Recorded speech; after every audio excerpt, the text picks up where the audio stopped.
हरे कृष्णा। जय श्री राधा दामोदर, जय श्री वृंदावन बिहारी लाल। आज है कार्तिक मास का षष्ठम दिन।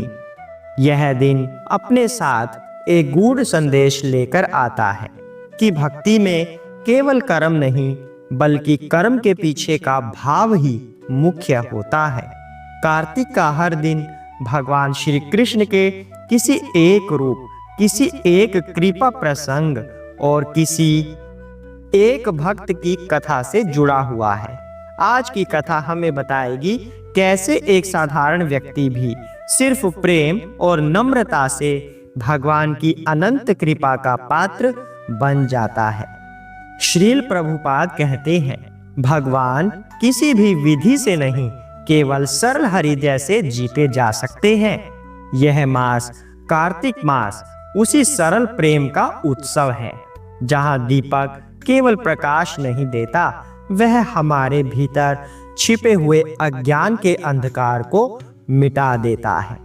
पद्म पुराण में लिखा है, यह कार्तिके मृदु ज्योतिः दीपम दर्दाति भक्तितः तमो नश्यति तस्यैव यत्र यत्र निवसति।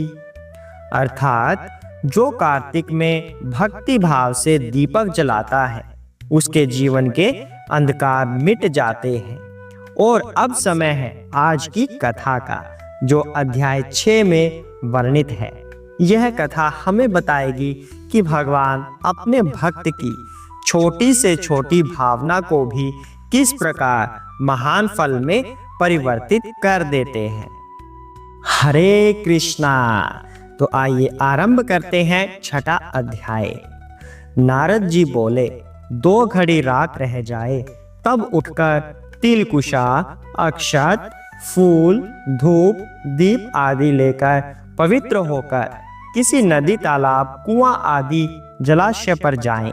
मनुष्य की बनाई हुई नहर आदि तथा देवताओं की बनाई हुई नदियों में वह संगम में स्नान करने से 10 गुना फल है, तीर्थ में उसका दुगना। विष्णु का स्मरण करके स्नान का संकल्प कर तीर्थ तथा देवता आदि को क्रम से अर्घ्यादि देवे। अर्घ्य का मंत्र यह है, कमलनाथ भगवान को, जलाशयी भगवान को मेरा नमस्कार है। हे ऋषिकेश, इस मेरे अर्घ्य को ग्रहण करिए, आपको नमस्कार है। वैकुंठ में, प्रयाग में अथवा बद्रिकाश्रम में, जहां मुनि, वेद और यज्ञों सहित जहां 3 प्रकार से विष्णु ने पद स्थापित किया है, वहां सब देवता हमारी रक्षा करें। हे हरे, कार्तिक मास में व्रत धारण करके जो विधि पूर्वक मैं स्नान करूं, सो मेरे अर्घ्य को आप राधा सहित अंगीकार कीजिए। हे कृष्ण, कार्तिक मास में दिए हुए अर्घ्य को ग्रहण कीजिए। भागीरथी विष्णु, शिव, सूर्य आदि को स्मरण करके जल में घुसें और नाभि पर्यंत जल में घुसकर विधि पूर्वक स्नान करें। गृहस्थी तिल और आंवले का चूर्ण मलकर स्नान करें। विधवा स्त्री और सन्यासी तुलसी की जड़ की मिट्टी लगाकर स्नान करें। परंतु सप्तमी, अमावस्या, द्वितीया, दशमी और त्रयोदशी, इन तिथियों में आंवला और तिल न लगावें। प्रथम मंत्र द्वारा स्नान करें। स्त्री और शूद्रों को पुराण मंत्रों से स्नान करना कहा गया है, वेद मंत्रों से नहीं। स्नान मंत्र भक्ति भावना, जिन प्रभु ने देवताओं के कार्य के निमित्त रूप धारण किया था, वे कृपा करके मुझे पवित्र करें।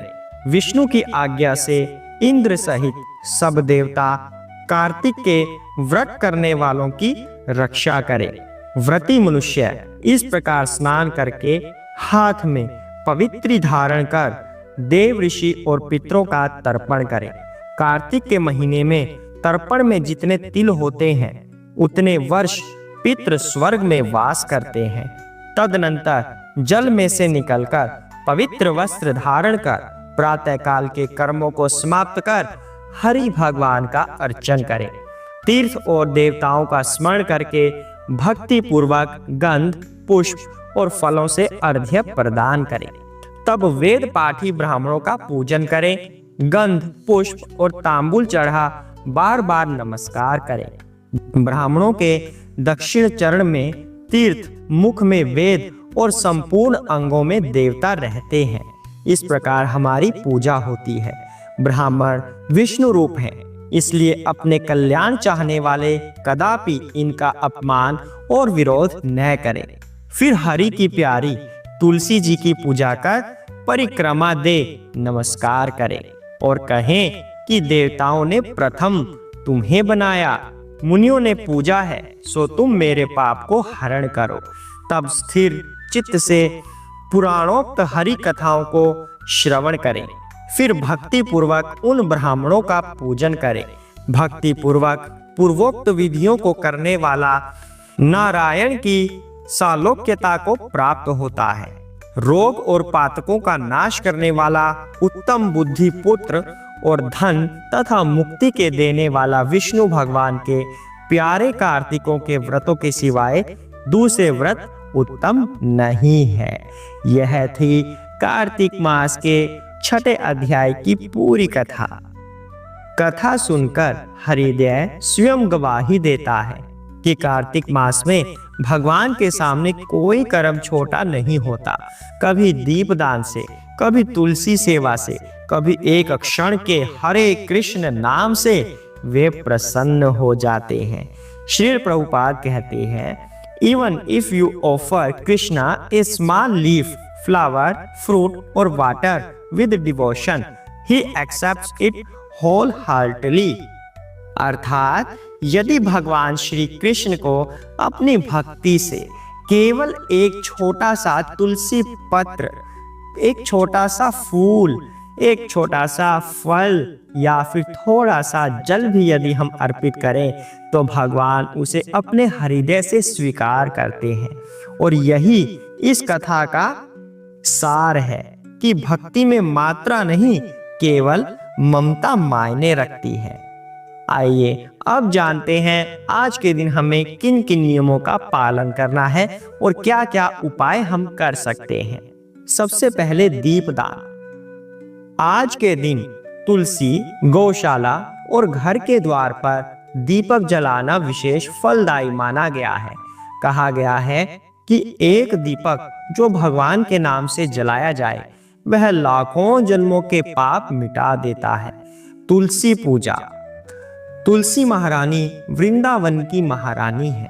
श्रील प्रभुपाद ने कहा, तुलसी के बिना भगवान श्री कृष्ण की भक्ति फलती फूलती नहीं है।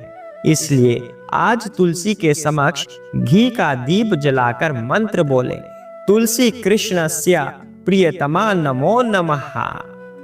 उसके बाद दामोदर अष्टकम का पाठ करें। शाम के समय दीपक के सामने बैठकर नमामि ईश्वरम सच्चिदानंद रूपम इसका पाठ करें। यह कार्तिक मास की आत्मा है।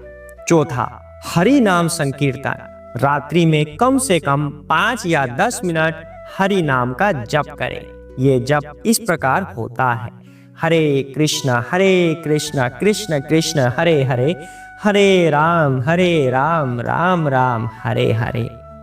पांचवा, सेवा भाव। किसी गरीब को भोजन देना, गो सेवा करना या किसी भक्त को सहायता देना, यह सब कार्तिक मास के पुण्य को कई गुना बढ़ा देता है।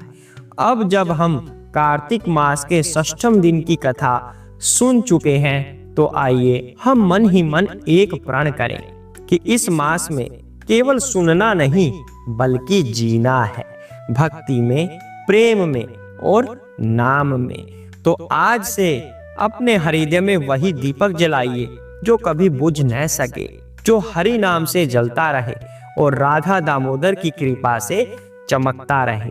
कथा का यह षष्ठ अध्याय समाप्त नहीं हुआ है बल्कि हमारे भीतर शुरू हुआ है भक्ति का नया अध्याय। जय श्री दामोदर, जय जय श्री वृंदावन बिहारी लाल। हे प्रभु, जैसे आपने यशोदा मैया के प्रेम से स्वयं को बांध लिया, वैसे ही मेरे हृदय को भी अपने प्रेम से बांध लीजिए। आपको यह कथा कैसी लगी कमेंट बॉक्स में अवश्य बताइएगा और अपना नाम भी बताइए और आप कहां से हैं यह भी बताइए। जय जय श्री राधे, हरे कृष्ण अवश्य लिखिएगा। हरे कृष्णा।